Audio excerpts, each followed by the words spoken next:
Assalamualaikum warahmatullahi wabarakatuh. Waalaikumsalam warahmatullahi wabarakatuh. Alhamdulillahirabbil alamin. Alhamdulillahilladzi arsala rasulahu bil huda wa dinil haq liyudhhirahu 'ala dini kullih wa kafa billahi syahida.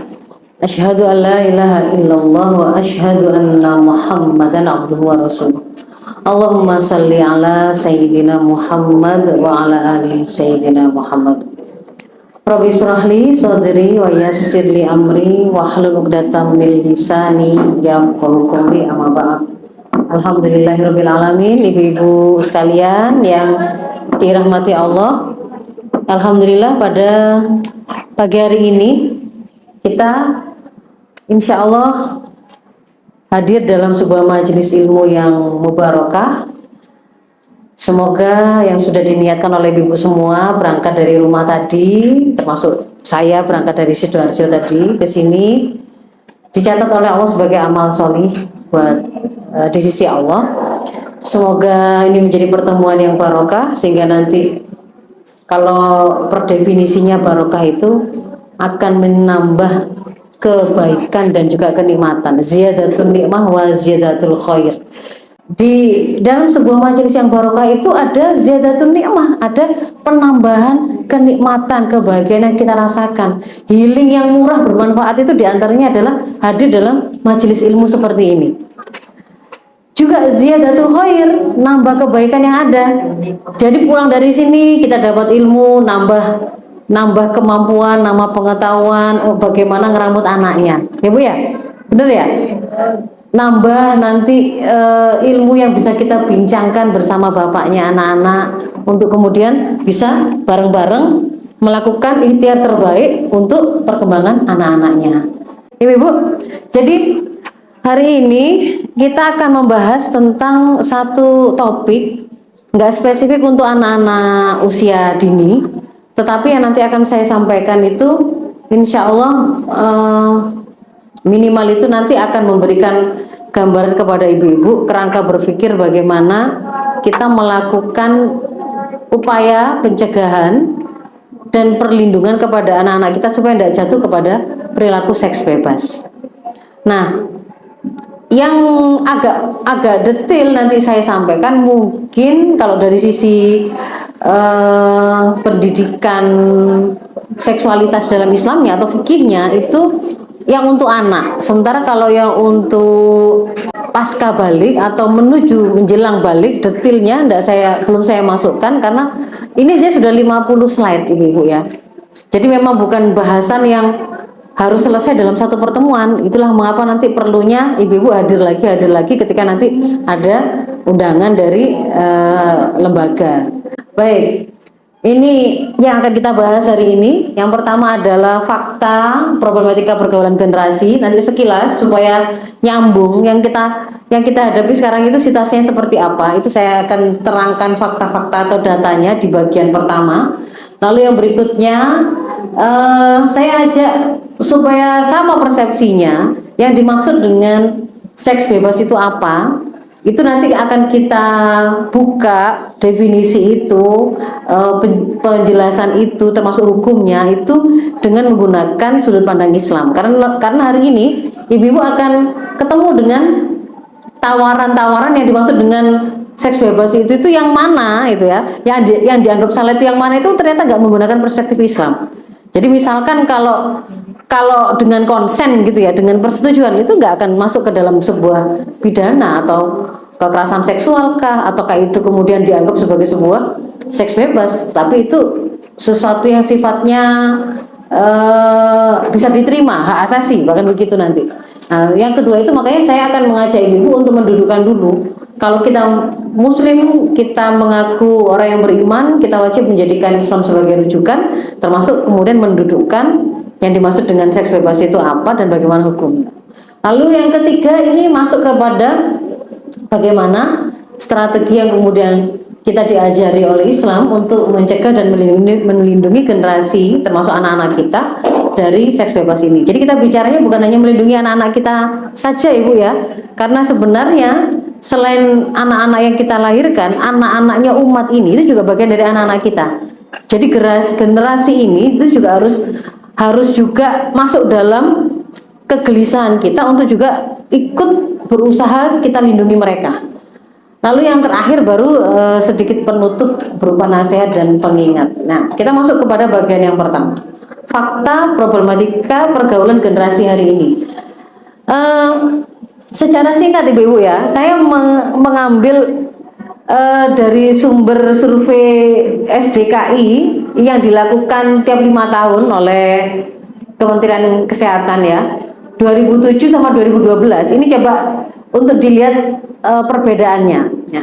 Jadi kita bisa melihat ini kan sudah berapa puluh tahun yang lalu berarti ya, hampir 20-an tahun yang lalu Ibu ya, 2007 itu ya. Itu kita sudah menemukan ada yang namanya perilaku seks pranikah pada remaja kita di 2007, dan kemudian 5 tahun kemudian naik dari 10,5% menjadi 14,6%. Nah, ini kalau saya akumulasikan beberapa survei dari tahun 2006 sampai tahun 2012 yang dilakukan oleh beberapa lembaga, itu di situ bisa dibaca Ibu ya. Dari ada Komisi Perlindungan Anak, ada juga yang terakhir itu Komnas Perlindungan Anak ya. Didapatkan hasil kalau di 2006 itu ada 51% remaja berhubungan seksual, lalu di tahun yang sama juga ditemukan 62%, di tahun 2009 ada 63%, itu surveinya BKKBN. Lalu ketika difokuskan ke hanya Jabodetabek di 2010 ternyata lebih dari separuh remaja berhubungan seksual. Dan kemudian yang ini yang menarik, ini di 2010 ada KPPA melakukan survei untuk Ponorogo. Ditemukan Ponorogo ini kan sebenarnya kan termasuk bukan kota metropolis ya Bu ya. Ya dibilang desa gitu boleh enggak ya? Nggak terima ya. Jadi Ponorogo ini kan ya kota kecil. Itu 80% Bu. Dan di 2022 akhir kemarin atau awal-awal 2023 kita dengar ada 200-an anak siswa-siswa SMP SMA ya Bu ya, yang mengajukan dispensasi nikah, karena nikah itu minimal usianya 19 tahun, ternyata mereka masih usia SMP SMA belum 19 tahun, karena itu mereka mengajukan dispensasi nikah. Itu ada 200-an anak, ternyata cocok dengan survei 13 tahun yang lalu, yang di 13 tahun yang lalu ditemukan ada 80% remaja Ponorogo itu melakukan hubungan seksual. 10 tahun 13 tahun kemudian ternyata sekarang sudah nggak sekedar berhubungan seks begitu ya, sudah ada yang hamil duluan, sehingga kemudian mereka butuh untuk melakukan pernikahan gitu ya. Nah, ini kalau kemudian di rata-rata dari semuanya itu kira-kira angkanya adalah 60% remaja kita sudah berhubungan seksual. Itu angka sampai di tahun 2012. 60% itu kan berarti di atas separuh ya Bu ya. Terus di mana saja itu? Kalau pakai penelitian yang itu di-upload di jurnal Kesmas Jambi tahun 2021, persebaran perilaku seks pranikah untuk laki-lakinya, karena nanti ternyata pelaku laki-laki itu lebih banyak daripada anak-anak yang perempuan.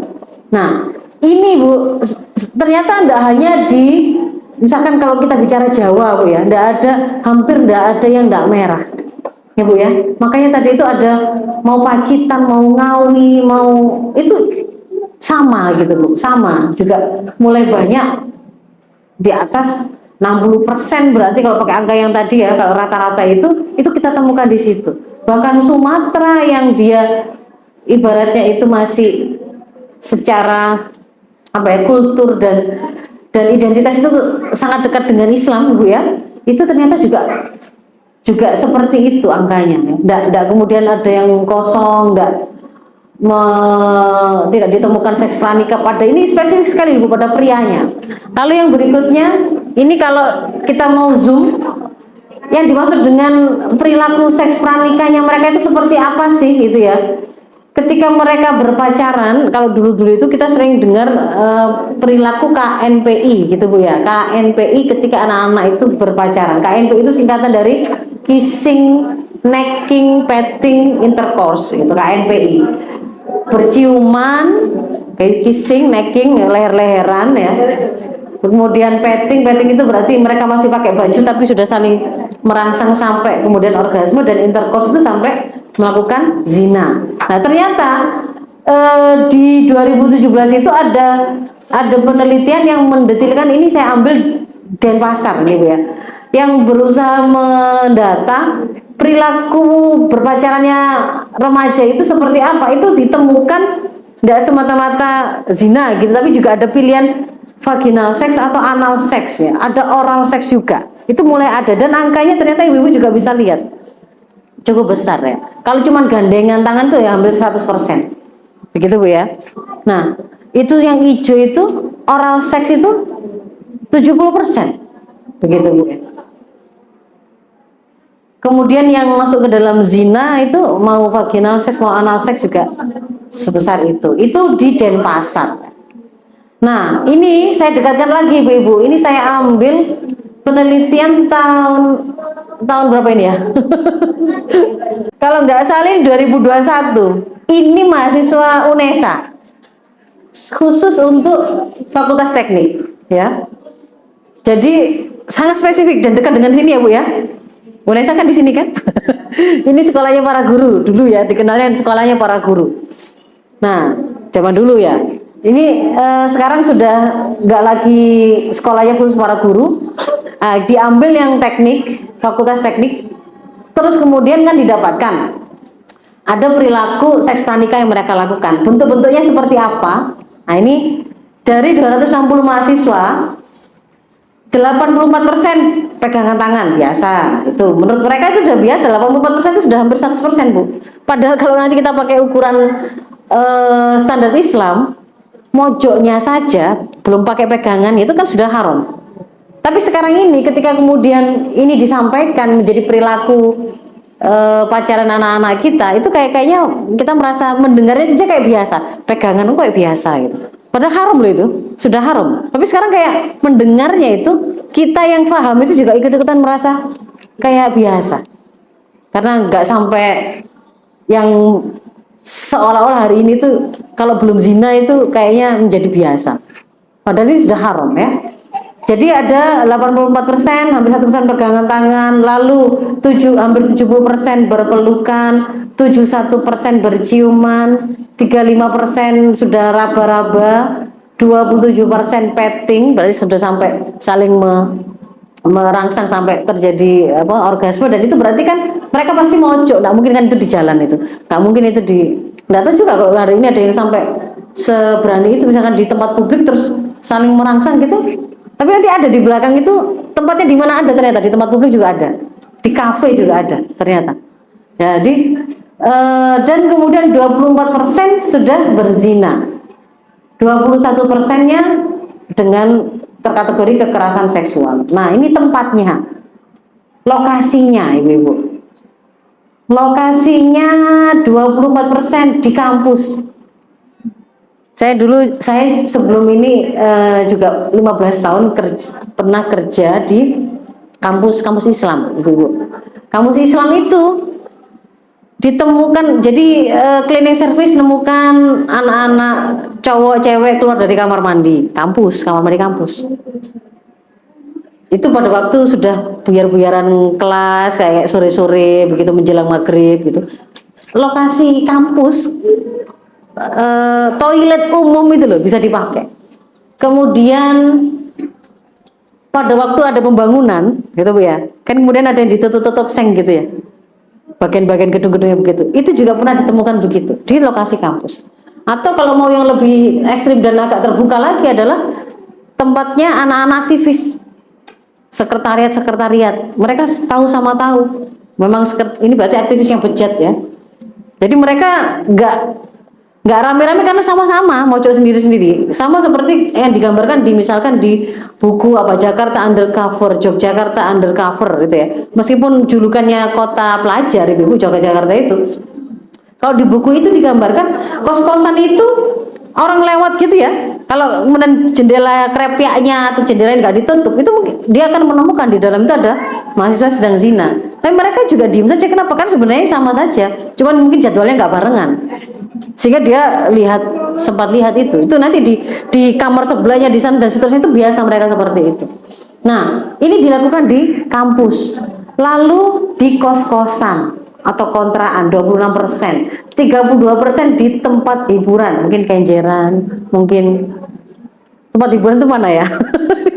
Nggak pernah ke tempat hiburan. Kita healingnya ini ke tempat pengajian ya Bu ya.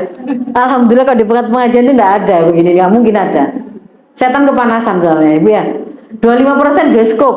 Ya, jadi modusnya ke bioskop itu diantaranya juga untuk ada kesempatan begini, karena kan kalau nonton bioskop kan digelapkan dan orang itu harus silent, nggak boleh rame, nggak boleh kemudian dia, kamu ngapain? Teriak-teriak nggak boleh. Itu sudah tahu sama tahu.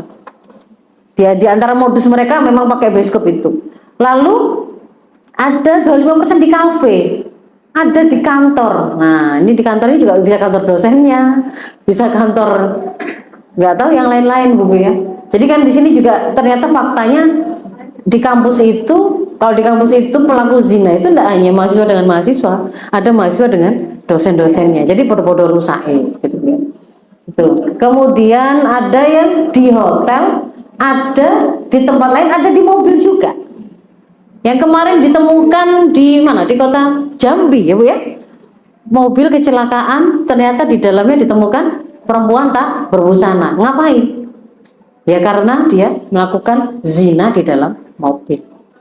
Di konangan orang, kemudian langsung lari tancap gas dan kecelakaan. Nah, akibat dari perilaku seksual itu tadi Ibu, itu ada dua. Yang pertama adalah akhirnya kan hamil, ya kan? Kehamilan, namanya itu disebut kehamilan tidak diinginkan. Kehamilan tidak diinginkan itu ternyata kalau kita buka datanya, ada yang pernah menghitung itu, Good Mention Institute, antara tahun 2015 sampai 2019. Itu ditemukan kehamilan yang tidak diinginkan itu ada 40% dari jumlah kehamilan di Indonesia totalnya. Jadi kalau kita itu ibaratnya itu jalan-jalan lalu ketemu ibu hamil, separuhnya peluangnya itu adalah kehamilan tidak diinginkan. Nah, kehamilan tidak diinginkan ini tidak hanya kehamilan orang-orang yang sudah menikah, misalkan gagal KB, tidak hanya begitu, tetapi juga banyak diantaranya disumbang oleh perilaku seks pranikah. Jadi itu zina, hasil zina. Jadi ketemu ibu hamil itu bisa-bisa itu kalau di Indonesia itu hampir 50% itu karena kehamilan tidak diinginkan dan mayoritasnya karena perzinahan. Luar biasa kan itu kita melihatnya. Dan untuk anak-anak kita yang kemudian mengajukan dispensasi nikah karena mereka umurnya belum 19 tahun, di tahun 2022 itu tercatat 50.000, hampir 51.000 perkawinan, dispensasi perkawinan yang diajukan, yang disetujui. Bukan yang diajukan ya, yang sudah disetujui. Dan mayoritasnya kalau di Surabaya ini sekitar 90% ya karena kehamilan sebelumnya. Nah, ini akibat yang pertama Bu, KTD. Kehamilan ini kalau kemudian dipertahankan, itu faktanya juga menimbulkan masalah pada anak-anak kita. Satu, malu, stres, kesehatan mental mereka terganggu. Ada yang kemudian bunuh diri, ada yang kemudian membahayakan kehamilannya, kan begitu kan ya. Ada yang kemudian misalkan nggak menginginkan hamil dipertahankan, mereka aborsi. Mereka aborsi karena ini adalah sesuatu yang memalukan. Mereka aborsinya kemudian datang secara ngawur, diam-diam. Ada yang kedukun, dibawa pacarnya. Ada yang baca-baca, googling, minum ini, lakukan ini, lompat-lompat, pukul-pukul. Ya, itu kemudian mereka lakukan dan itu membahayakan mereka. Bahkan ada waktu zaman saya kuliah dulu itu, ada yang memasukkan jerujinya sepeda itu loh, dia sendiri, dan itu akhirnya mengantarkan kepada infeksi organ reproduksi. Ada yang kemudian harus diangkat, ada yang kemudian perdarahan, mati dan seterusnya. Resikonya berlanjut, tidak sekedar zina yang haram tapi juga mengantarkan kepada macam-macam tadi. Di antara keharuman yang lain akhirnya mereka tidak siap nikah gitu ya, di aborsi. Aborsi ternyata juga melakukan keharuman dan bisa jadi mengantarkan kepada kematian dan bahaya yang lain. Atau ada yang kemudian tidak mau aborsi, sudah melakukan keharuman, dipertahankan pernikahannya, itu dipertahankan kehamilannya. Itu pun kemudian tidak berarti tidak ada masalah, kan gitu Bu ya. Mereka yang kemudian hamil tidak diinginkan ini, anak itu tadi pun juga kemudian tidak dirawat oleh orang tua yang juga tidak siap, nikahnya karena kecelakaan, nggak kemudian sakinah mawaddah warahmah keluarganya itu, ujungnya juga ternyata bercerai, anak-anaknya juga terlantar. Dan bukan kan, jadi anak-anak yang terlantar, yang stunting, yang kemudian akhirnya menjadi korban kekerasan oleh bapak ibunya di rumah itu, yang karena mereka ndak punya modal untuk menjadi orang tua, itu bukan orang tua yang kemudian senang datang ngaji, yang kemudian menikah itu dengan persiapan, ndak begitu, tapi banyak korelasinya dengan ini. Nah, ini resiko pertama. Resiko kedua adalah mereka kemudian tertular penyakit menular seksual. Di antaranya saya ambil saja yang HIV saja. Sebenarnya banyak. Nah, ini kalau kemudian Ibu bilang apakah ini kayaknya masih jauh nggak dari HIV AIDS, itu kayaknya masih jauh dari anak-anak kita, karena circle kita circle orang-orang beragama, circle orang-orang yang tahu agama, tahu hukum, tahu syariah. Saya mau cerita Bu ya. Jadi saya dulu, saya 15 tahun itu memegang klinik kampus Islam Bu di Surabaya ini ya. Saya jadi kepala kliniknya. Di antara pasien yang datang itu adalah mahasiswa-mahasiswa dengan sifilis, ya, Raja Singa. Padahal ini kampus Islam loh ya. Nah, itu ada yang datang dan sifilis itu, saya tanya, gini nih, kamu ini dapatnya itu dari mana gitu ya. Dia pertamanya biasanya itu ngeles Bu. Ngelesnya itu apa mungkin karena saya itu suka buang air kecil di toiletnya terminal ya? Nggak ada ceritanya. Kalau yang sudah infeksi menurut seksual begini nih ya karena ada perilaku seksual kamu yang memang salah. Bukan karena kamu di kamar mandi umum gitu, enggak begitu cara menularnya itu. Habis itu setelah kemudian saya tunjukkan enggak mungkin kecuali memang ada perilaku seksual yang salah yang kamu lakukan, yang dia lakukan, dia kemudian akan bilang iya dok. Lah itu sama siapa gitu tuh kan, saya nanya kan, sama siapa? Ya ada dok, ketemu di jalan. Lo ketemu di jalan, ketemu cewek di jalan kok bisa langsung tabrak, itu gimana ceritanya gitu ya? Kok langsung dimakan itu gimana? Kayak ayam saja ketemu di jalan, kucing ketemu di jalan, ini orang gitu loh ketemu di jalan. Tahu jawabannya apa Bu? Iya ya dok ya, seharusnya nyari yang di sini-sini aja ya dok ya, yang polos-polos gitu ya. Jadi dia tuh sudah kenal penyakit kayak begitu tuh loh, masih bunyi begitu ngomongnya itu ya. Tego ngapain Bu? Tego nyawat ya. Jadi dia itu kan memang ada mahasiswa di kampus itu yang memang polos-polos, yang pondokan dengan masih polos-polos. Itu dia jawab begitu. Harusnya saya nyari yang di sini ya dok ya, yang polos-polos gitu. Tadi saya kudu tak suawat ya ibu gitu. Nah itu satu, waktu itu dia datangnya semester 5 gitu ya. Nah habis itu ada yang lain itu semester itu ternyata semester 1 Bu, semester 1 sudah datang dengan Raja Singa. Nah saya nanya, ini kalau gini ini dengan siapa? Dia bilang dengan pacar. Kalau saya harus nanya lagi, pacarmu cowok apa cewek? Kalau hari ini dia yang datang cowok, ya. Kenapa? Karena bisa juga begitu loh. Dan saya agak curiga kenapa, karena tadi dia tuh dianterin sama teman cowok, dan dia tadi mau nggak keluar si teman cowoknya, kan berarti kan ada, ini dia mau periksa sesuatu yang sangat sensitif, kok ini tadi kok teman cowoknya kok nggak disuruh keluar, saya agak curiga gitu. Saya yang nyuruh dia kemudian keluar ya. Ternyata benar ya, cowok. Ngasih DC apa? Ngasih DC itu cowok apa? Cowok. Loh semester 1 kok sudah jadi LGBT Bu ya, ngomong. Itu sejak sebelum masuk ke sini apa di sini kamu itu? Ngakunya di sini. Waktu di kampus itu maksudnya.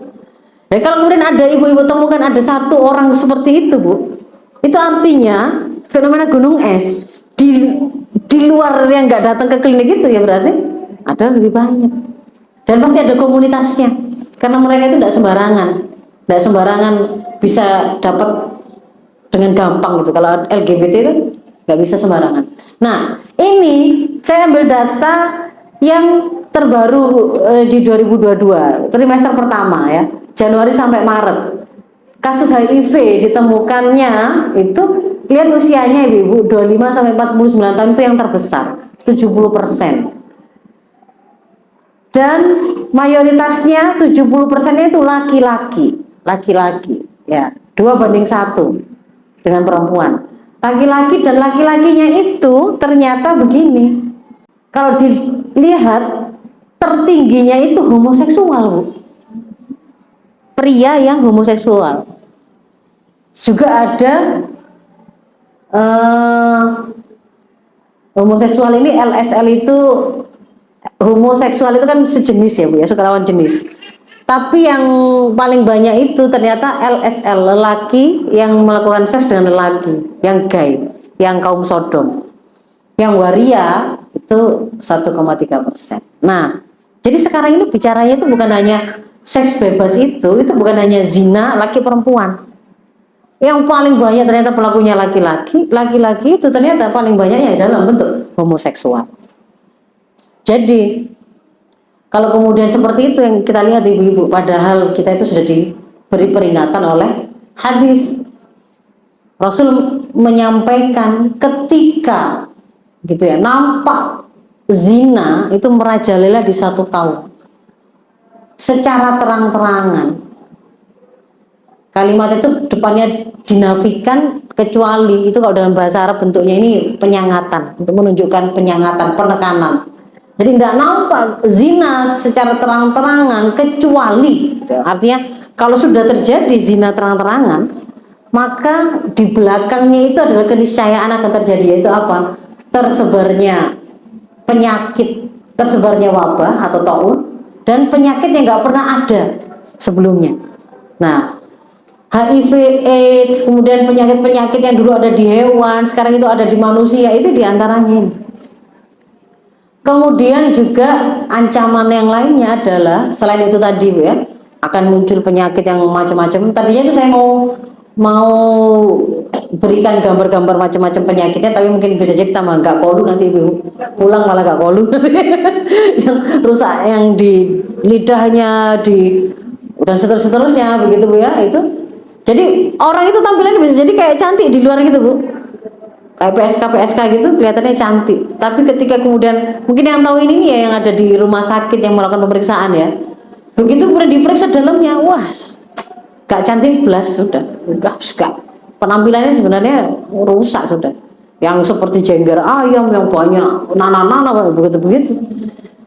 Beda dengan kita yang terjaga gitu ya. Ya memang nggak bau itu bukan karena kemudian ditutupi berapa lapis apa, mereka itu begitu kemudian diperiksa, dibuka, bau ya enggak karu-karuan. Seperti itu, padahal tampilannya kelihatannya di depan begini kayak cantik gitu. Tapi sebenarnya dalamnya rusak. Nah, ketika zina, riba itu sudah menyebar di satu kaum, maka sebenarnya mereka itu telah menghalalkan azab Allah atas diri mereka. Jadi ini ancamannya Bu. Di dunia ini belum akhirat ya. Kalau di akhirat jelas ada ancaman, ada azab Allah yang sangat pedih. Di dunia ini ada ancaman taun akan diturunkan oleh Allah, ada penyakit-penyakit yang nggak pernah ada itu bermunculan, dan juga ada azab yang akan diturunkan oleh Allah di dunia ini, nggak hanya di akhirat. Nah, itu faktanya. Maka ini kan nggak boleh kita biarkan ya Bu ya. Bukan semata-mata karena untuk menyelamatkan anak kita. Jadi nggak ada kayak gini kalimatnya itu. Oh, alhamdulillah anakku nggak bisa kita bicara begitu. Karena kalau Rasul menggambarkan interaksi yang terjadi di tengah-tengah masyarakat, bagaimana hubungan di antara mereka dalam menjaga, menegakkan hukum-hukum Allah dan yang merusaknya, itu ibaratnya seperti sekelompok orang yang sedang menumpang kapal. Karena jumlah mereka itu besar, mereka harus berbagi tempat. Ada yang di dek atas, ada yang di dek bawah. Yang di dek bawah itu kalau dia butuh air, dia harus naik ke atas. Ambil air kan nyedok harus ke atas dulu. Nah, ketika kemudian penumpang yang di dek bawah ini berpikir, loh saya ini kan orang yang paling dekat dengan air. Tempat saya ini kan paling dekat dengan air. Lagian kalau saya itu mau ngambil air harus ke atas dulu, itu ngerepoti, sungkan sama orang-orang di atas. Lalu dia punya pikiran, kenapa tidak saya lubangi tempat saya saja sendiri, saya tok sendiri.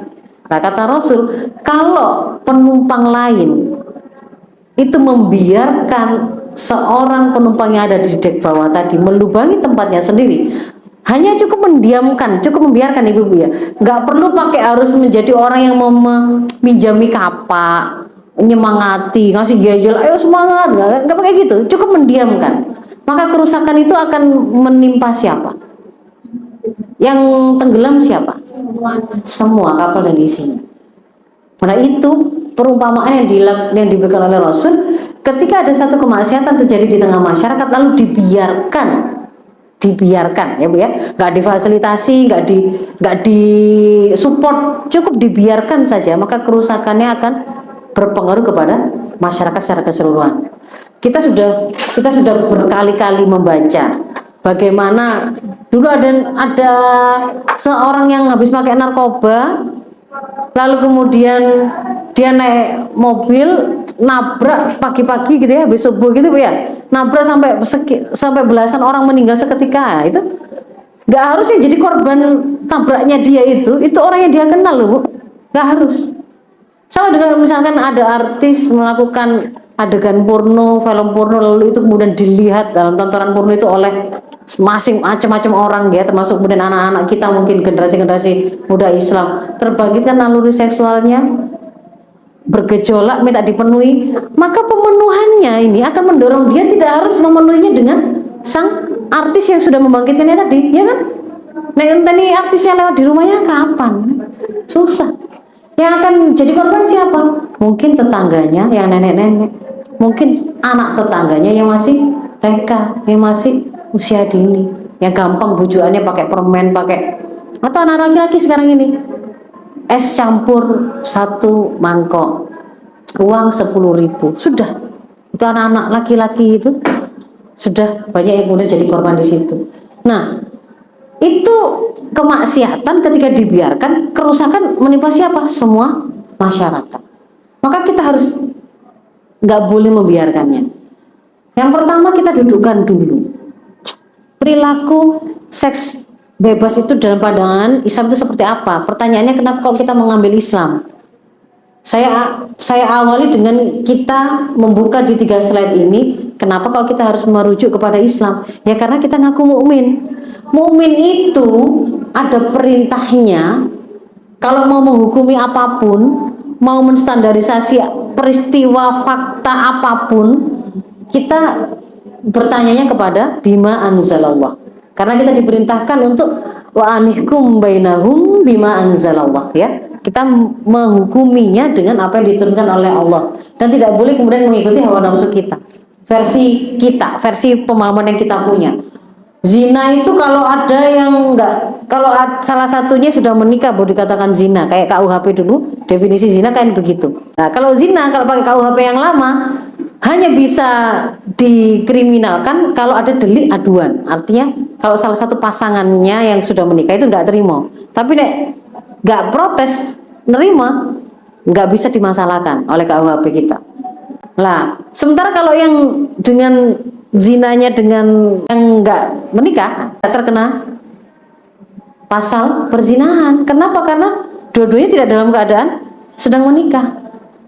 Makanya yang kena itu waktu itu kasus apa? Kasus penyebaran konten pornografinya. Kenapa kok sampai tersebar? Gitu loh. Jadi bukan zinanya itu, ngerti ya Bu ya? Nah itu kalau menggunakan hawa nafsu kita tuh kayak begitu nanti.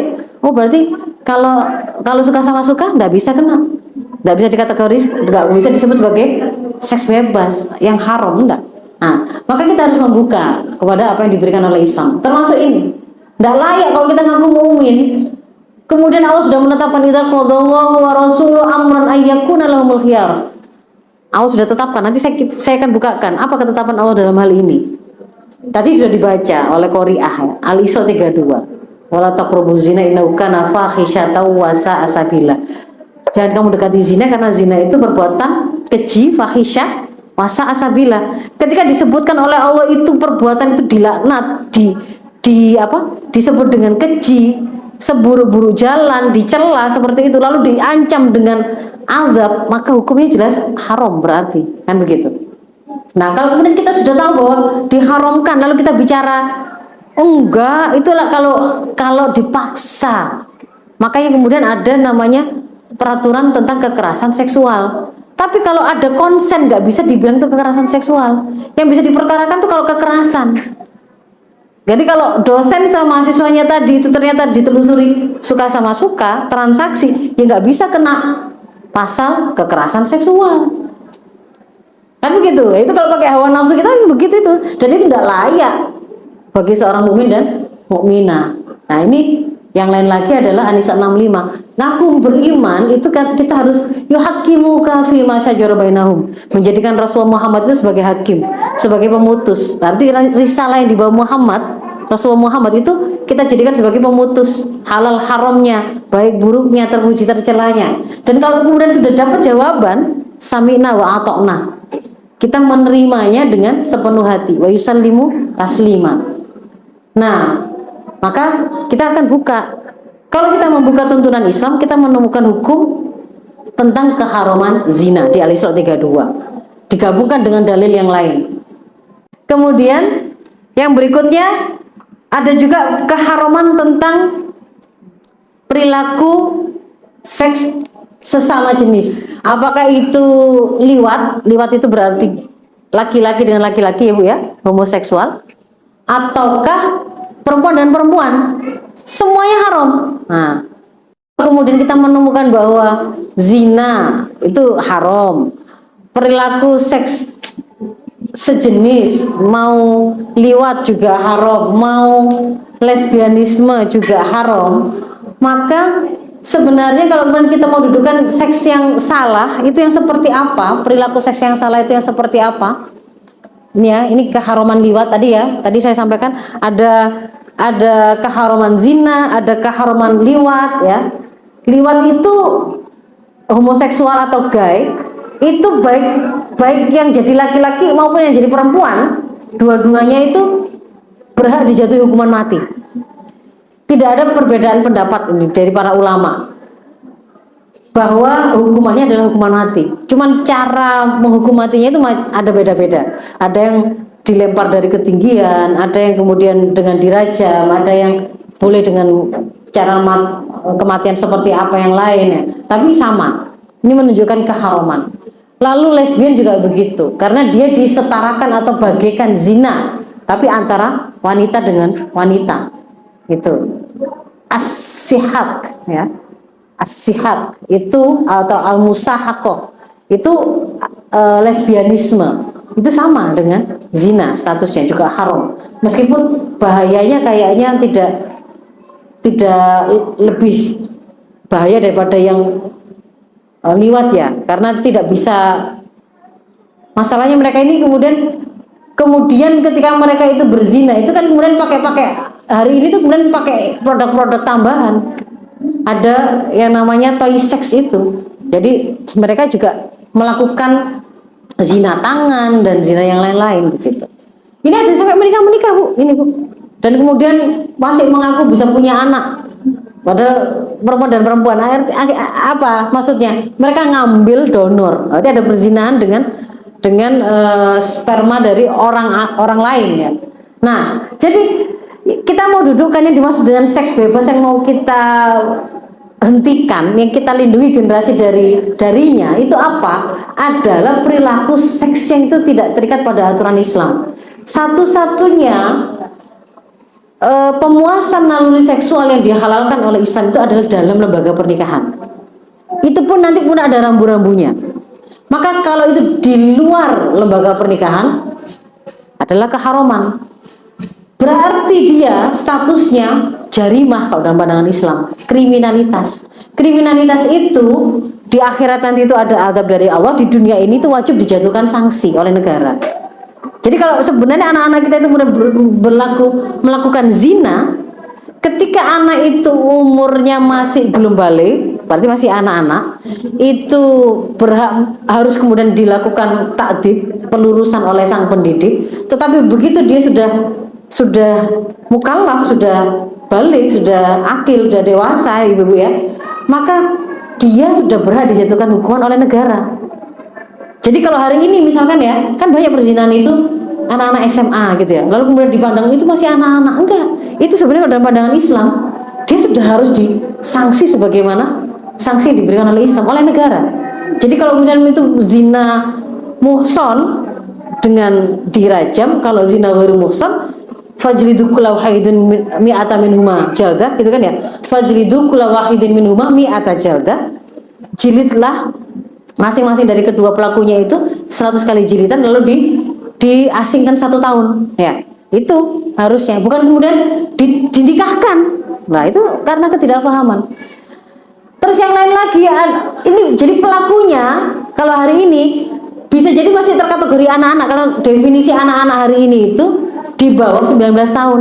Ada nggak yang sudah mukallaf, sudah balik umur 10 tahun? Perempuan dibolehkan batasan baliknya itu setelah 9 tahun, lalu ada menstruasi balik. Kalau laki-laki maksimalnya, kalau dia belum mimpi basah atau ikhtilam, maksimalnya di 14 tahun. Jadi kalau anak itu 18 tahun, 17 tahun, SMA kan, umur kelas 1, 2 gitu, zina, sebenarnya itu sudah bukan anak-anak, tapi hari ini disebut sebagai anak-anak. Jadi kalau makanya saya terus di sini, mau sekarang itu disebut itu dilakukan oleh anak-anak atau ke orang dewasa sama, begitu. Dengan paksaan atau suka sama suka, transaksi dengan konsen, dengan persetujuan atau tidak sama-sama maksiat. Itu Bu ya, definisi yang kita miliki tentang perilaku seks yang salah itu seperti itu. Ditambah ini, kalau di luar lembaga pernikahan zina itu haram. Meskipun dalam lembaga pernikahan, tapi kalau misalkan teknik pemuasannya itu juga nggak sesuai dengan tuntunan syara, dengan apa, ada sadomasokisme, pukul-pukulan dulu, siksa-siksa dulu, gitu kan, ada orang yang sadis kelainan jiwa ya, itu kelainan, itu juga haram. Atau misalkan nggak dengan manusia, dengan hewan, dengan mayat, ya sama, itu juga haram.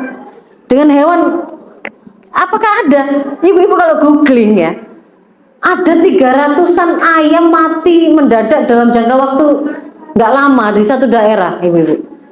Itu konangan, kenapa? Ternyata diperkosa oleh seorang pemuda. Di Indonesia loh ini kasusnya. Jadi ayamnya itu mati semua di kampung itu mendadak dengan bentuk yang sama semua, jebol semua itu. Anunya itu, ayamnya itu. Bisa seperti itu. Ya ini tadi ternyata kan kerusakan akibat dia mungkin terangsangnya bukan karena lihat ayam kawin loh ya. Tapi dia lihat auratnya manusia, kan gitu kan ya. Mungkin ada pemain film porno di situ yang dia lihat. Tapi ketika kemudian dia sudah terangsang dan kemudian membutuhkan pembunuhan, tidak harus yang jadi korban adalah pelakunya. Sampai hewan-hewan juga jadi korban. Sapi ya ada, kambing ya ada, Bu. Gitu ya. Termasuk juga ada yang kemudian misalkan di kereta yang padat itu di Bogor itu, kereta apa namanya? Bogor Jakarta itu. Nah, saking mepet-mepetnya itu dipakai juga oleh orang-orang yang punya kelainan begini nih. Jadi mepet-mepet itu adalah cara untuk dia melakukan pemuasan juga. Nah, itu juga sebuah keharuman begitu ya. Yang seperti itu. Jadi semua ini tadi itu masuk dalam keharuman.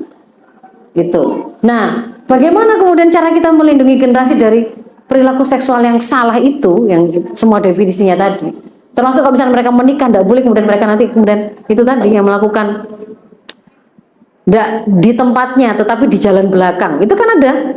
Yang terbaru kalau saya tidak salah sempat nyekrol sosmed itu, nemu ada artis yang digugat istrinya karena melakukan kekerasan. Ketika ditelusuri, kenapa kok dia mengalami kekerasan, dipukuli begitu ya? Karena menolak suaminya melakukan hubungan seksual tidak di tempatnya loh. Itu meskipun dalam pernikahan, tapi kalau kemudian tidak sesuai dengan tuntunan syara juga haram, gitu loh ya. Jalan belakang pada waktu dan seterusnya, itu ada nanti tuntunannya. Nah, bagaimana mencegah dan melindungi generasi dari perilaku seks yang rusak seperti ini tadi? Ada dua, ibu-ibu ya. Ada dua kalau mau dipakai garis besarnya. Yang pertama itu kita menyiapkan bangunan kepribadian anak kita dulu. sampai pada tataran dia itu punya kemampuan bersikap dengan tepat. Perilakunya tepat, sikapnya tepat, sifat-sifat yang kemudian melekat pada dirinya itu tepat. Nah, ibaratnya itu saya bikin gambar ini, Ibu ya. Ini itu berusaha menyerupai pohon gitu, Bu. Jadi ada bagian akar, ada batang, ya kan? Lalu kemudian dia berdaun, berbunga, berbuah. Nah, yang saya kasih warna-warna merah ini itu adalah ibarat buah dari pohon itu. Kalau kemudian kita menginginkan memanen dari buah kepribadian anak kita adalah salah satunya diantaranya sifat ifah. Ifah itu menjaga kehormatan diri. Anak-anak kita itu tidak akan melakukan zina, tidak mendekati zina, tidak menjadi pelaku LGBT, tidak kemudian melakukan hal-hal yang memalukan, buka aurat, apapun itulah, nggak sampai zina tapi kekonangan mojok di mana-mana itu sudah tidak ifah gitu ya. Kita juga menginginkan anak kita itu takut kepada Allah dimanapun mereka berada, punya rasa malu, punya beberapa macam sifat-sifat yang lain gitu ya, yang itu merupakan sifat-sifat keutamaan, akhlakul karimah atau akhlakul mahmudah. Tapi yang terkait dengan bahasan kita hari ini adalah ini ifah ini, menjaga diri, kehormatan mereka, malu. Nah, buah ini, Ibu, buah ini itu hanya akan dihasilkan oleh pohon. Nah, misalkan kita ini maunya ini ibaratnya misalkan buah apel gitu ya, Bu ya. Maka hanya akan bisa kita panen buah apel ini kalau kita menanam pohon apel. Sejak dari benihnya di sini itu benihnya biji buah apel. Kalau kemudian kita mengharapkan mau manen buah apel tapi kita tanam di sini itu semangka, nggak mungkin kita akan memanen buah apel, kan gitu kan ya. Nah, saya mau mengatakan begini, sifat-sifat yang saya tulis di sini yang saya katakan itu sebagai buah dari kepribadian anak kita itu hanya akan dihasilkan ya sejenis dengan benih apa yang kita tanam sebagai benih dari pohon kepribadian anak kita. Karena bisa jadi begini, ada tampilan yang seolah-olah sama. Misalkan ya, ada si A nggak pacaran, nggak pernah pacaran, nggak pernah zina. Ada si B juga begitu, nggak pernah pacaran, nggak pernah zina. Yang kita inginkan itu adalah dia nggak pernah pacaran, nggak pernah zina, karena kesadaran bahwa aktivitas zina, pacaran itu adalah keharaman, melanggar perintah Allah yang melarang kita mendekati zina. Seperti ada dalam surat Al-Isra 32. Kenapa kok dia tidak mau melakukan itu? Ya karena dia menyadari dia adalah hamba Allah yang wajib terikat dan menjalani seluruh episode hidupnya termasuk bergaulnya sesuai dengan aturan Allah. Maka itu adalah buah yang mau kita panen. Tapi ada yang kayak begini, Bu, si A tadi, si B, si A itu tidak pernah pacaran, tidak pernah zina, bukan karena itu, tapi karena dia secara fisiknya membuat dia tidak ada yang mau diajak pacaran sama dia, meskipun sama-sama kelihatannya tidak pacaran. Tetapi apakah ini tadi itu sama buah yang kita petik? Enggak. Kalau misalkan dia tuh mungkin cantik, ganteng, siapa tahu berubah. Sehingga pentingnya memahami apa yang mau kita panen itu ditentukan oleh benih apa yang kita tanam. Nah, ini sejalan dengan apa yang disampaikan di dalam surat Ibrahim ayat 24-25, Ibu-ibu. Ketika Allah memberikan sebuah penggambaran tentang kalimah thayyibah gitu ya. Perumpamaan kalimah thayyibah, perumpamaan sebuah kalimat yang baik itu adalah seperti pohon yang baik. Pohon yang baik itu bagaimana? Digambarkan di situ akarnya menghujam kuat ke dalam bumi, lalu menghasilkan pohon yang tinggi, besar, kuat, kokoh, menjulang ke langit, menghasilkan buah di sini yang bisa dipanen tidak kenal musim, seizin Tuhannya. Akarnya ini kalau dalam pohon kepribadian Islam anak kita itu adalah, ini dikatakan di sini ini apa kalimat thayyibah ini? Itu adalah kalimah tauhid, la ilaha illallah. Kalimah tauhid itu benihnya akan memunculkan kemudian apa namanya, kecambah atau tunas. Nah, tunas lalu kemudian berakar kuat kokoh, ya. Kesadaran bahwa dia adalah hamba Allah, Allah itu adalah Al-Khaliq Al-Mudabbir yang sudah menciptakan saya dan juga menjadi pengatur saya. Allah siapkan kemudian di sini itu seperangkat aturan untuk mengatur hidup saya. Kesadaran itu membuat dia itu kokoh di sini, menjalani kehidupan sesuai dengan rambu-rambu yang diberikan oleh Allah, sampai kemudian ketika dia itu bersikap, bersifat gitu ya, kumpulan amal dan sifat itu terlihat dalam bentuk buah-buah amal perilaku ini tadi itu, yang itu merupakan akhlakul karimah dan bisa kita temukan tanpa kenal musim.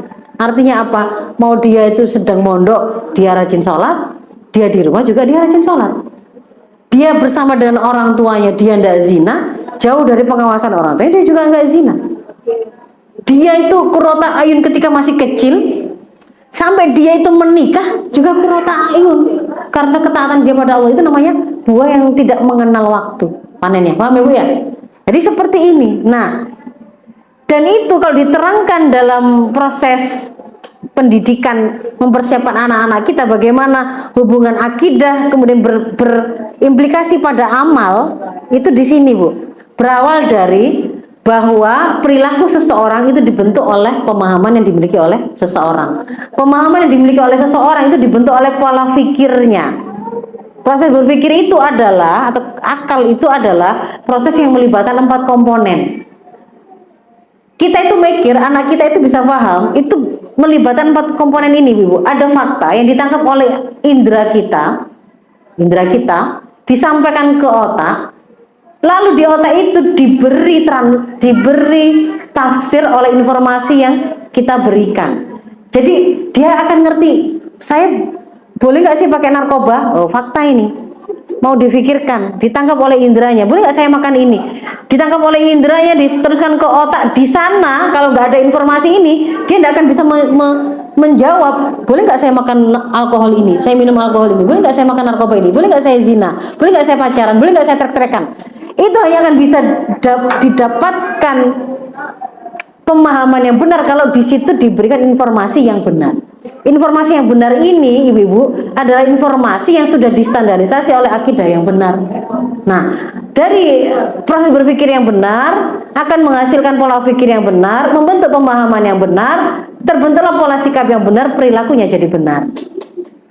Itu dari sisi anak kita yang harus kita lakukan. Lalu yang kedua, selain pohonnya, pohon tadi itu kan tinggal hidup di tanah dan juga ada atmosfernya di situ yang menaungi dia. Kalau tanah-tanahnya tempat dia tumbuh tadi itu tanah yang penuh polusi, rusak, sampah gitu Bu ya, makanya tadi rusak. Nah, lingkungan yang kondusif itu harus kita wujudkan juga pada saat yang sama ketika kita menyiapkan anak-anak kita tadi.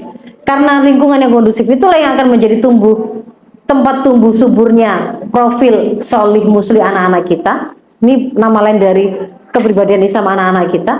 Yang itu nanti akan memudahkan generasi kita, bukan malah banyak dirangsang dengan rangsangan-rangsangan seksual yang membuat mereka jatuh pada zina, tapi justru membantu mereka menghindari pergaulan yang rusak. Itu adalah masyarakat.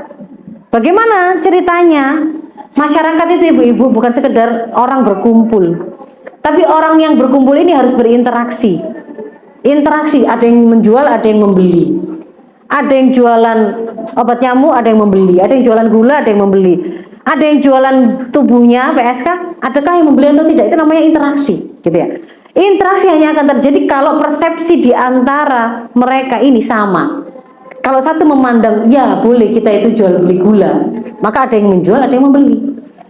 Kalau kemudian ada yang mengatakan, boleh nggak satu punya pikiran, wah enak ya kalau saya bisa mencuri harta si A itu, korupsi harta rakyat ini, dan ada yang tidak menyukainya, tidak setuju, nggak akan terjadi interaksi kan? Karena satu akan berusaha melakukannya, mencuri, satu akan berusaha menghukumnya, menghentikannya, nggak akan terjadi interaksi.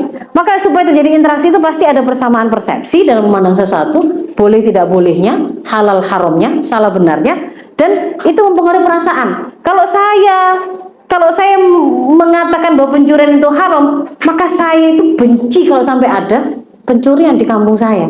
baik saya korbannya maupun bukan, saya akan benci, kan gitu kan ya. Kalau saya menyadari bahwa zina itu adalah keharuman, itu adalah perbuatan yang keji, yang salah, maka saya juga benci kalau ada perzinahan di tengah-tengah masyarakat saya. Itu kesamaan perasaan. Ini kesamaan persepsi, kesamaan perasaan yang dimiliki oleh individu ini tadi akan membuat mereka berinteraksi dan akan dilanggengkan oleh aturan yang sejenis dengan persepsinya ini.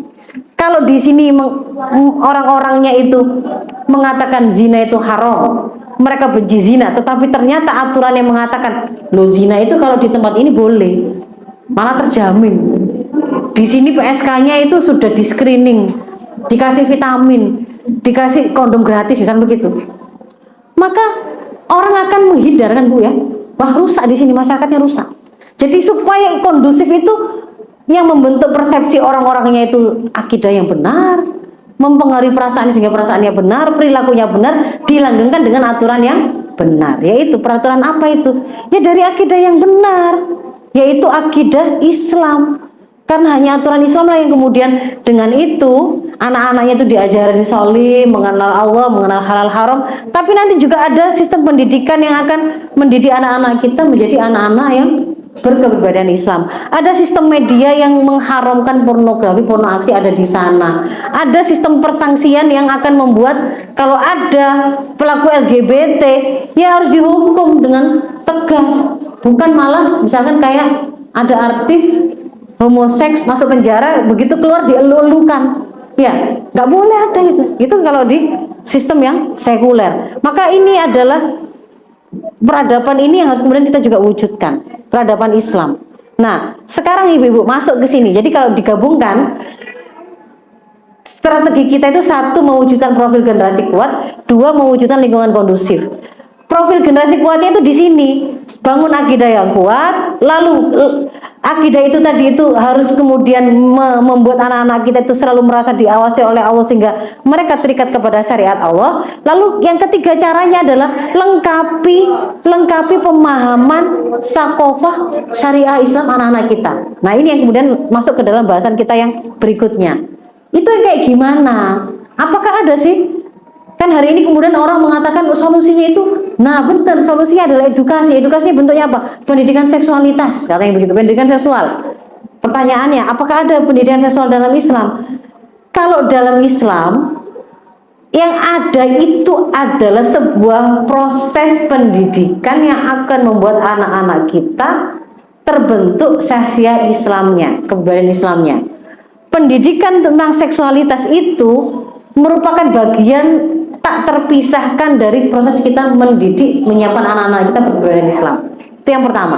Yang kedua, dia itu bagian dari penanaman akidah dan keterikatan kita pada syariah. Dengan cara apa? Kita mengajarkan materi-materi fikih-fikih Islam yang di dalamnya itu nanti akan secara otomatis membuat mereka mengerti dan mendudukkan pemahaman yang benar tentang seksualitas ini. Nah, pemberian pemahaman fikih ini diberikan berbasis usia. Tujuannya adalah agar dia nanti bisa menghasilkan perilaku seks yang benar, bukan hanya sehat dan aman. Kalau hari ini Ibu, pendidikan seksual yang diajarkan di sekolah-sekolah anak kita itu prinsipnya mewujudkan seks aman dan sehat. Seks aman artinya nggak sampai hamil, seks sehat artinya nggak sampai kena penyakit.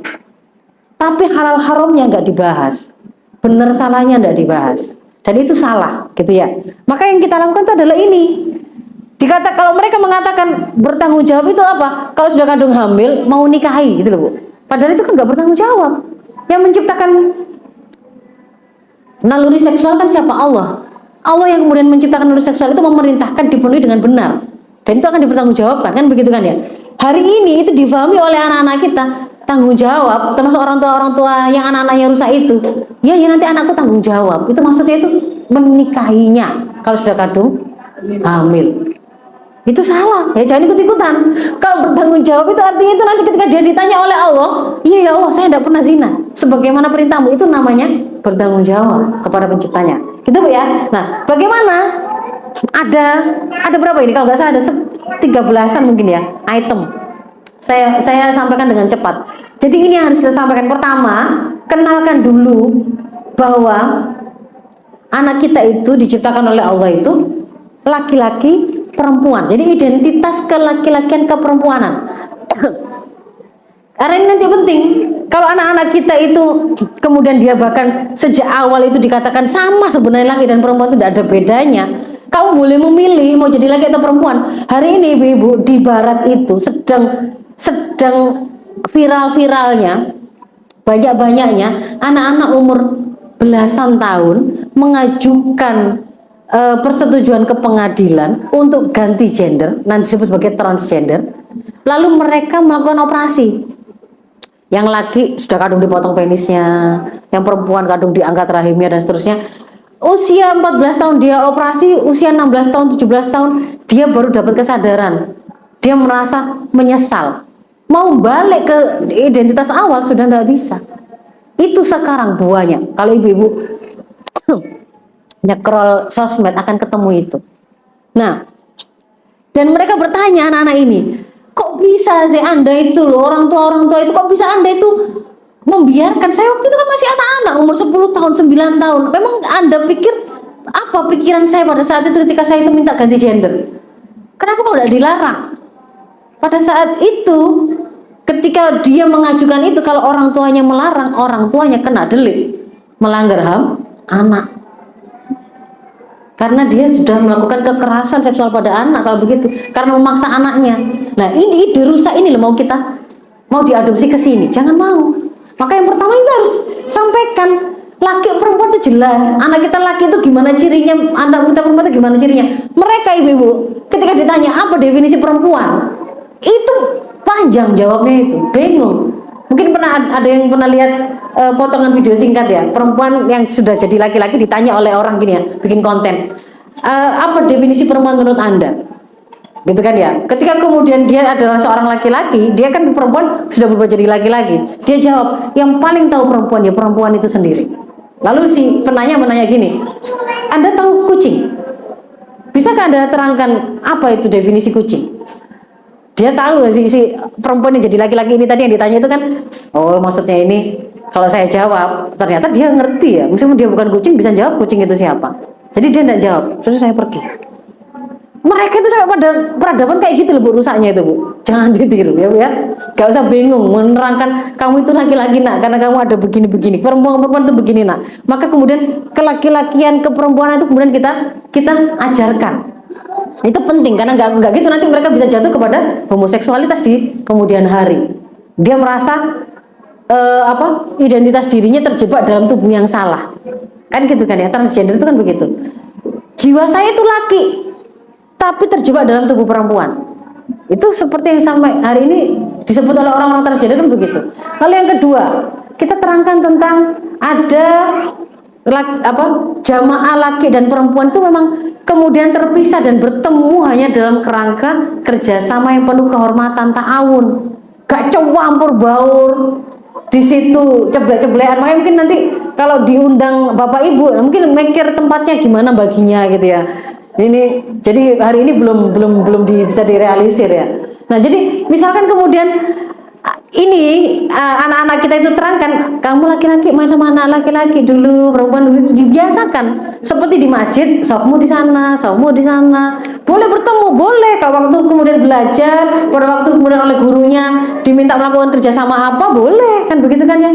Itu membuat mereka tahu bahwa oh ternyata tidak harus selalu kemudian laki dan perempuan cuma baru di mana-mana seperti seolah-olah tidak bisa dipisahkan sebagaimana persepsi hari ini. Sehingga akhirnya dianggap lumrah laki perempuan naik mobil sama-sama hanya berdua saja wajar, atas nama apa? Teman satu kantor, bahkan nginep di hotel dan di kamar yang sama cuma beda kasur saja dianggap lumrah. Saya nggak ngapa-ngapain kok, wong itu ini memang fasilitas dari kantor seperti ini. Salah itu karena nggak paham gitu ya. Ini yang kedua. Lalu yang berikutnya, kewajiban memisahkan tempat tidur. Ini penting sekali. Di dalam Islam diperintahkan sejak umur 7 tahun. Beda kasur, beda selimut. Nggak boleh satu selimut meskipun beda kasur.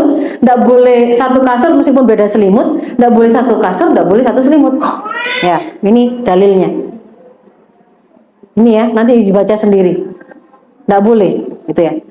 Lalu kemudian ini masih tentang kasur. Nah, itu nanti ibu-ibu, karena bisa jadi anak-anak tadi itu kemudian di dalam satu kasur tadi atau dalam satu selimut tadi, mereka kemudian pada waktu tidur itu mungkin ada aurat yang tersingkap, ada kemudian godaan setan di situ, kemudian mereka kemudian melakukan eksplorasi karena keingintahuan dan terjadi hal-hal yang tidak diinginkan.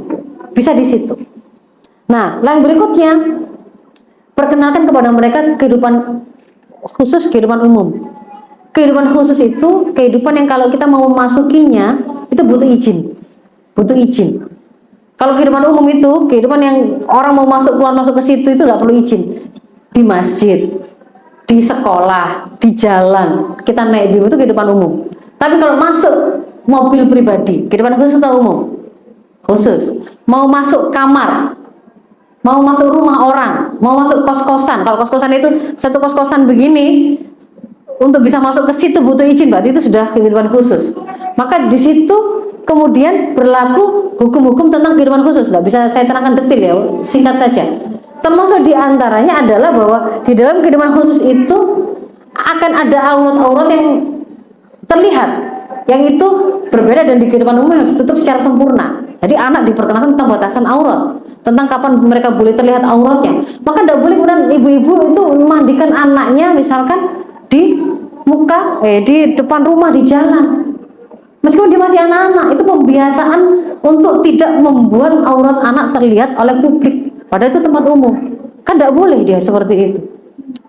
Kalau dia ada di dalam kamar mandi, ada teman yang mengganggunya. Misalnya di sekolah ini, cerita anak saya ada temannya ke kamar mandi, lalu nanti ada temannya yang berusaha buka pintunya. Itu juga termasuk sesuatu yang nggak boleh dilakukan. Kenapa? Di kamar mandi itu orang terlihat auratnya, ada teman masuk, memaksa masuk, berarti dia melanggar aurat temannya, tidak boleh. Itu juga disampaikan. Jadi di situ ada konsep kehidupan umum, kehidupan khusus.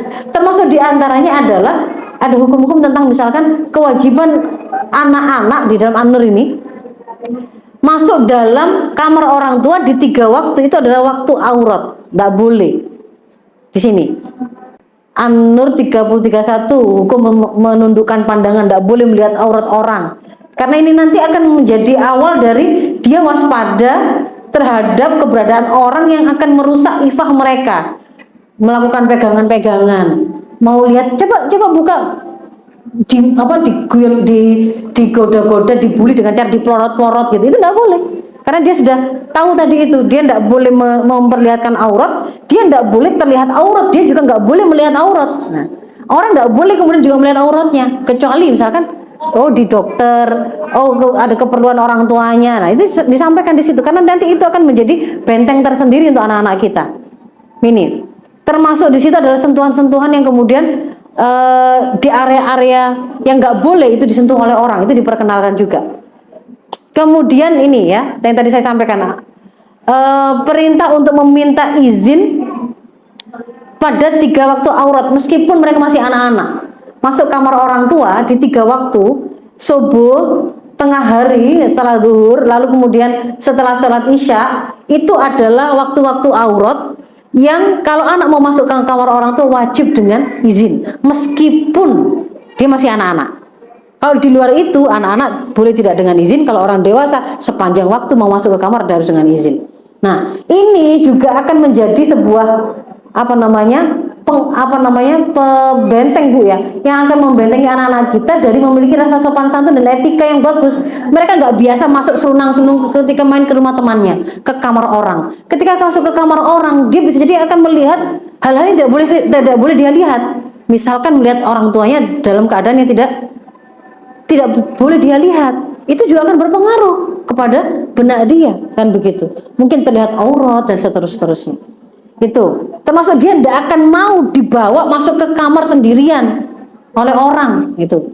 Kemudian kenalkan batasan pergaulan, ini juga bahasan tersendiri Bu, ada sendiri ini tentang kholwat, tentang ikhtilat, tidak boleh mojok, tidak boleh, itu ada bahasan tersendiri. Lalu yang berikutnya, siapkan anak-anak tentang pubertas, karena ini nanti diperlukan untuk tidak semata-mata menjaga kesehatan reproduksinya, begitu Bu ya, tetapi juga mengenali penjagaan terhadap auratnya itu tadi dari orang-orang yang jahat. Itu yang berikutnya. Nah, Ini yang ingin saya tetap tekankan, bahwa ada konsep akil balik dalam akil balik dalam konsep Islam sebagai batasan mukallaf, dan orang tua wajib menyiapkan anak-anak kita sebelum mereka mukallaf. Mereka sudah siap, lalu baru bicara tentang kesehatan reproduksi, bagaimana kalau mereka mau pipis nanti caminya seperti apa supaya nggak jadi penyakit, supaya lebih mandiri, supaya nggak kemudian butuh bantuan orang. Kalau orang yang nolong malah kemudian akhirnya dia malah jadi korban pelecehan seksual. Nah, itu pentingnya di sini juga. Kemudian, nah secara teknis ini baru kemudian bicara tips-tips yang sifatnya kayak teknis, misalkan gini, dilarang sentuhan dari perut ke bawah, itu kalau misalkan anak laki-laki. Kalau perempuan kalau ada yang memegang kamu di area sini dan sini, kalau kemudian ada orang yang kemudian meminta mau melihat pakaian dalammu, kamu harus teriak, kamu harus begini, laporan ke guru. Nah, itu tips-tips yang sifatnya teknis setelah yang prinsip-prinsip tadi sudah disampaikan, gitu Bu ya. Nah, terus kalau hari ini Bu ditambah dengan ini, karena konten pornografi itu banyak sekali diakses oleh anak-anak kita melalui gadget. Ini ada bahasannya sendiri, bagaimana rambu-rambu kalau mau megangkan gadget untuk anak. Nah, gak saya bahas. Dan ini semua ibu-ibu butuh sinergi dari ya rumah, sekolah, masyarakat, dan kebijakan negara. Gak bisa sendirian. Dan yang ingin saya nasihatkan ini bagian terakhir, bahwa kalau kita bicara mendidik anak, ibu-ibu, anak itu hanya lahir dari pernikahan, kan? Setelah ada pernikahan, di sini pernikahan itu adalah salah satu episode hidup kita. Jadi sebenarnya kalau kita bicara mendidik anak, apa visi pendidikan yang harus kita lakukan pada anak kita, tidak bisa kita lepaskan dari visi pernikahan yang kita lakukan dan visi hidup kita. Visi hidup kita itu kita diciptakan oleh Allah untuk mengabdi kepada Allah, kan? Ya kan? Wa ma khalaqtul jinna wal insa illa liya'budun. Sehingga ketika kita menikah pun dalam rangka ibadah. Menikah ini dalam rangka ibadah dengan cara apa? Menjalankan seluruh episode hidup kita sesuai dengan aturan Allah. Termasuk ketika di sana ada lahir anak-anak kita.